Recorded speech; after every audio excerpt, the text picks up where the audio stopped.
Carol Gassis, Bonsai Services. Better get something to say.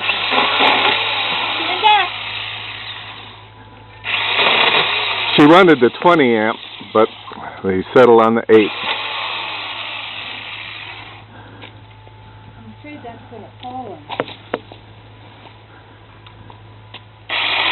She will defend herself with her new tool. By the end of the day, we expect this tree to be the size of a matchstick. I need you to probably help me with the biggest bit.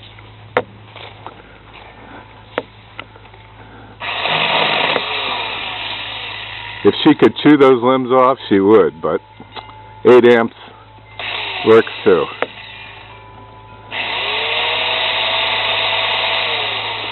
Yeah, little learner's beginner's luck here. Now we're going to cut a diagonal. A 10-degree cut is now being demonstrated. Let's see if we can burn this thing out.